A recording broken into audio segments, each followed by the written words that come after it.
આજરોજ છાલોદ શહેર પ્રમુખ શ્રી મુકેશભાઈ વસૈયાના આયોજનથી છાલોદ તાલુકા પ્રમુખ શ્રી મુકેશભાઈ ડાંગીના નેતૃત્વમાં દાહોદ જિલ્લા પ્રમુખ શ્રી હર્ષદભાઈ નીનામા, પૂર્વ સાંસદ શ્રીમતી પ્રભાબેન તાવિયાડ, પૂર્વ ધારાસભ્ય શ્રી મિતેશભાઈ ગરાસિયા, પૂર્વ ધારાસભ્ય શ્રી વજુભાઈ પણદા, દાહોદ જિલ્લા પંચાયત વિરોધ પક્ષના અને છાલોદ નગરપાલિકા પ્રભારી નેતા શ્રી કિરીટભાઈ પટેલ તેમજ હાલ આપ પાર્ટીના માંથી કોંગ્રેસમાં જોડાયેલા બાહોશ નેતા જયેશભાઈ સંગાડાની ઉપસ્થિતિમાં દાહોદ શહેર સંગઠન સાથે વિસ્તૃત મીટિંગ યોજાઈ હતી, જેમાં આવનાર નગરપાલિકા ચૂંટણી બાબતે ચર્ચા કરવામાં આવી હતી. આવનાર ચૂંટણીમાં છાલોદ નગરપાલિકા કોંગ્રેસ બહુમતીથી જીતશે.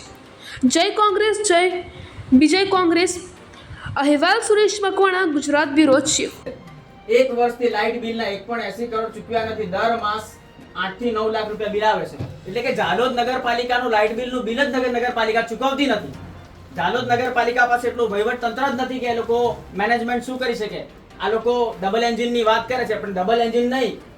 કેન્દ્રમાં આ લોકોનું એન્જિન, રાજ્યમાં આ લોકોનું એન્જિન, જિલ્લા પંચાયતમાં એમનું એન્જિન, તાલુકા પંચાયતમાં એમનું એન્જિન અને 5મું એન્જિન એ લોકો પાસે નગરપાલિકામાં છે. 5 એન્જિન હોવા છતાં બી આ લોકોની પરિસ્થિતિ આટલી ખરાબ છે, તો જનતાને ખ્યાલ આવી જ ગયો છે કે હવે આ ભાજપની દુકાનો ચાલવાની નથી. સાથે સાથે બીજી બી વસ્તુ અહીંયા એ જ પેપરમાં આપેલી છે કે ઝાલોદ નગરપાલિકામાં નાગરિકોને સુવિધા આપવામાં સદંતર નિષ્ફળ. એટલે કે આ નગરપાલિકા છેલ્લા 5 વર્ષની અંદર સદંતર નિષ્ફળ છે. અને આટલા બધા સાથી મિત્રો યુવાઓ છે, આપણે જો સાથે મળીને લાગી જઈશું ને તો આ ભાજપ, હું વિશ્વાસ સાથે કહું છું કે 28 માંથી 5 બેઠકો પણ જીતી શકે એવી પરિસ્થિતિમાં નથી.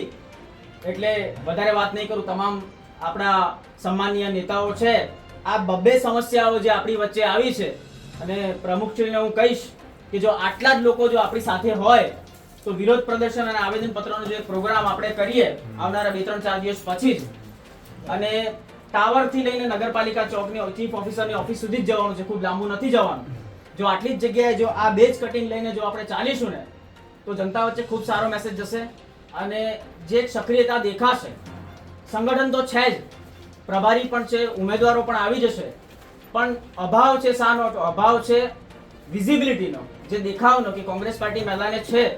આ વિઝિબિલિટી ઊભી કરવા માટે આ જે આવેદનપત્ર વિરોધ પ્રદર્શનો છે, આ આવનારા ખાલી 2 મહિના જો આપણે કરીશું ને તો ખૂબ સારું પરિણામ આપણને મળે એવી પરિસ્થિતિ છે જ. અને ફરી એક વખત વિશ્વાસ સાથે કહું છું કે આ ભારતીય જનતા પાર્ટી, આ મહાભ્રષ્ટ ભાજપની નગરપાલિકાની અંદર બેઠેલા સત્તાધીશો 5 સીટો જીતવાને પણ કાબિલ નથી. અને આવનારી નગરપાલિકાની ચૂંટણીની અંદર કોંગ્રેસ પાર્ટી 20+ વધારે સીટો સાથે નગરપાલિકામાં જીતશે. અને આ યુવા સાથી મિત્રો આવનારા 5 વર્ષની અંદર ઝાલોદ નગરપાલિકાને સાચા અર્થમાં જનતાના હિતની અંદર કામ કરશે એવી આશા અપેક્ષા સાથે આપ સૌ સાથી મિત્રોનો ખૂબ ખૂબ આભાર. જય હિન્દ, જય ભારત.